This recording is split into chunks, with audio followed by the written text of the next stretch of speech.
Hello everyone, কেমন আছো তোমরা সবাই? আশা করছি তোমরা সবাই খুব ভালো আছো আর আমরাও খুব ভালো আছি। আজকে সন্ধে সন্ধেই রেডি হয়ে বেরিয়ে পড়েছি একটা নিমন্ত্রণ বাড়ি যাব বলে। আর নিমন্ত্রণটা ছিল একটা পুচকে বাবার অন্নপ্রাশনে, সেখানেই যাচ্ছি আমরা। আর আমরা কিন্তু যাচ্ছি বারাসাত। তো অনেকটাই লেট হয়ে গেছে, একটু বিকাল বিকালই বেরোনোর ইচ্ছা ছিল, কিন্তু রেডি হতে হতে লেট হয়ে গেছে, তাই সন্ধে হয়ে গেছে যেতে যেতে। এখন প্রায় 7:30 বেজে গেছে আমাদের এসে পৌঁছাতে পৌঁছাতে। তো এখানে এসে পৌঁছে ফার্স্টে এগুলো দেখে তো হিয়া খুব ভয় পেয়ে গেছে। ওই সমস্ত জিনিসগুলো দেখলে কিন্তু খুব ভয় পায়, খুব ভীতুও।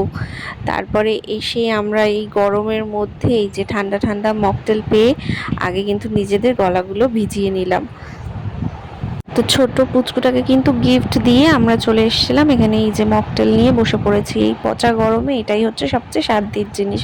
তারপরে আমরা বাইরে এসে কিছু ফটো তুলে চলে গেছিলাম ডিনার করতে। আমাদের যেহেতু আবার বাড়ি ফিরতে হবে, তাই আর বেশি লেট করিনি। তো আজকের এই ভিডিওটা এইটুকুই। তোমরা সবাই ভালো থেকো, সুস্থ থেকো। আর ভিডিওটা কেমন লাগলো কমেন্ট করে জানিও, ভালো লাগলে লাইক করে চ্যানেলটা সাবস্ক্রাইব করে দিও। সবাইকে টাটা, বাই।